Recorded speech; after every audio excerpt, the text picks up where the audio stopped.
Do you all want to hear a story? Yes. Oh, good. Well, I was going to tell you anyway.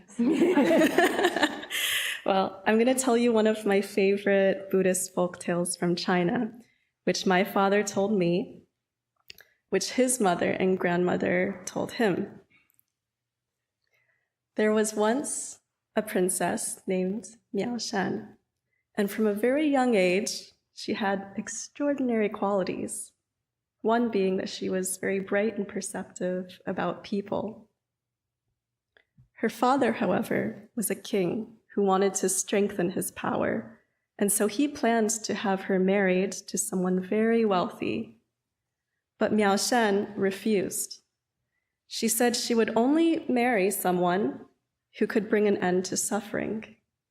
That is, someone who could end the suffering of illness, aging, and death.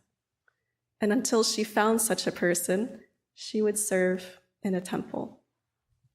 Her father was furious, knowing that such a person did not exist. And so when Miao Shan was at the temple, he persuaded the monks and nuns there to give her the hardest, most laborious chores to discourage her from monastic life. However, the little animals and creatures would come out to help her and relieve her of the hard work, kind of like in Snow White. When Miao Shan's father saw this, he was so furious again, and he tried to burn the temple down. But Miao Shan was able to extinguish the fire just with her hands. By this point, her father was in a rage, and he demanded that she be executed. The executioner tried to strike her with an axe, and then a sword, and then arrows. But each time, the weapon shattered into pieces. When he finally executed her with his hands, she absorbed the karmic guilt for him, having mercy even for the executioner. Miao Shan, having absorbed that karmic guilt, descended into a hell realm where she was surrounded by suffering. Her great compassion flooded out, turning the hell into a paradise. And she was able to send the suffering back to the earth and into heaven. Dismayed, the ruler of the hell realm sent her back to earth, where she found now that her father was dying. The monks and nuns who were tending to him said that only the eyes and arms of a person, a pure person, someone without anger, could save her father. And as one might expect by now, she willingly gave these to him. Now, this is the point in the story when I was a kid, and I would say, what does this say about anger? Is there a place for anger? And if there is, what do we do with it? Based on the story of Miao Shan, the answer seemed like a no, but I was very unsettled by this, especially when I thought about the women in my life, the Miao Shan-like women who lived with anger on the daily.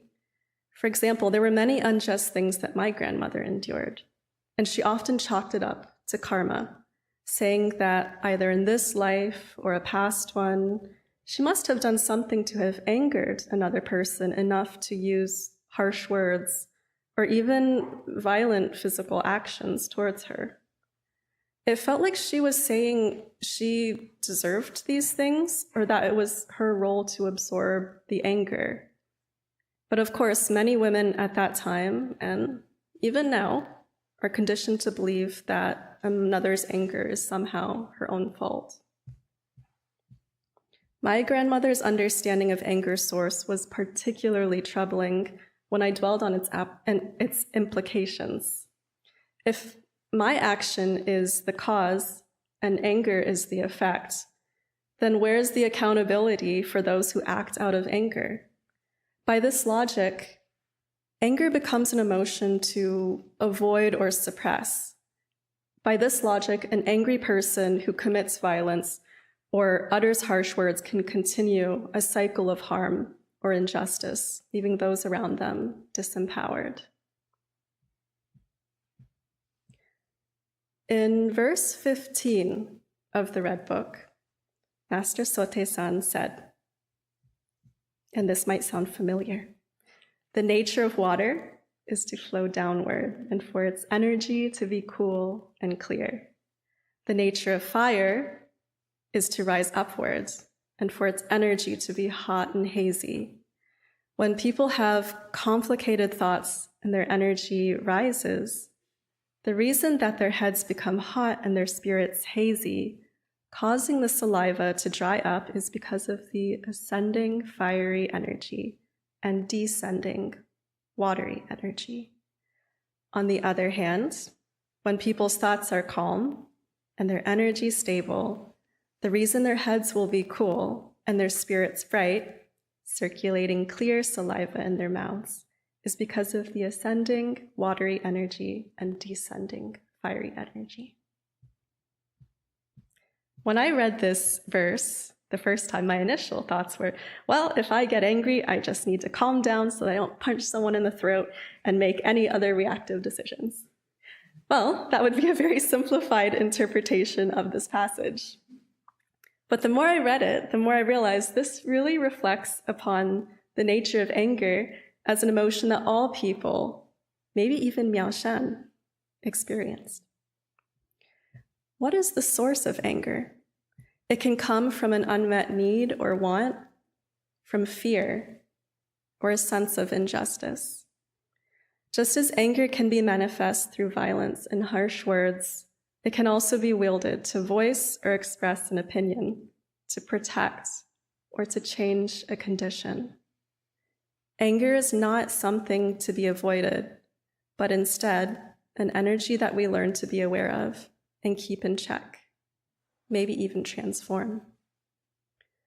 Master Sote-san mentioned the power of ascending watery energy, which resonated and made a lot of sense to me, especially. Growing up, my father also explained to me a Chinese philosophy that draws on the 5 elements: wood, earth, metal, fire, and water. And every element has interconnected qualities that interact and interregulate nature and the universe. In this philosophy, every person is born with at least some of these elements, but almost always experiences some imbalance. A person who was born on a date with a lot of fire, like my dad, may be very passionate and creative, but in excess can be impetuous, impatient, maybe burn out too soon. And as we know, water can help extinguish fire from burning out of control. Earth can help channel water, wood stabilizes and roots the earth, and metal nourishes the earth with nutrients. There's a place and purpose for all of these elements. So maybe there is a place for anger. By understanding the relationship between elements, it is possible to understand people's complexities and multiple facets. And one might say it brings us closer to understanding their true nature. This explanation helped me reconcile with anger as just one element of a person. It took me years to learn not to run from anger, because I often saw it in the form of violence or yelling, and almost always the result of trauma. I've mentioned in the past that my father spent part of his childhood in an internment camp in India.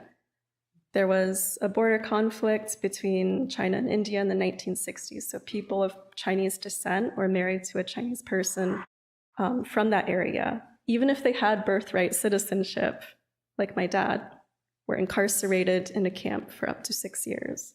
My family was imprisoned for 2 years, and upon release, they were essentially homeless. There was no food, no jobs, no shelter, no medical care. It's not so different from what we have seen in our own country right now. This suffering was, still is, the result of actions driven by anger, and anger flows. For my family, it flowed from the fist or words of men who felt maybe emasculated or helpless for not being able to provide for their family, and through the women who had to endure those blows, whose resentful words left craterous impressions on children scared of their own anger. Sometimes I envision myself with my hands cupped, trying to hold all of that anger, and just overwhelmed by how much there is and fearful that it will spill over. So it really helps me to be reminded that anger is like fire, just another element, and one that can be managed with a bit of water. It helps to remember from my father's teaching that fire can even be constructive. Fires don't just destroy, they can also scorch metal into nutrients that nourish the earth, which holds the roots of trees and determines the flow of rivers and streams. I'm reminded that by nature, my anger does not have to manifest as violence or harsh words, but can be mindful action, kept in check with elements of awareness, community, meditation, and practice.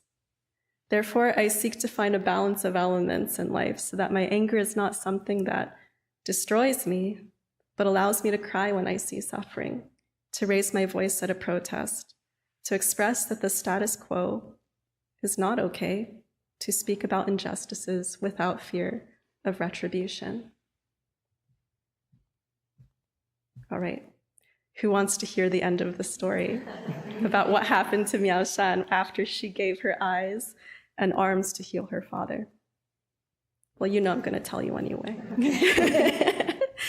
When it was her time to cross into heaven because of all of her good deeds, Miao Shan heard the cries of the people suffering on earth. She turned back to look at them, and as she did, she suddenly had 1,000 eyes and 1,000 arms that would help her see and help the suffering. She had transformed into Guanyin, or Avalokiteshvara, the Bodhisattva of great compassion.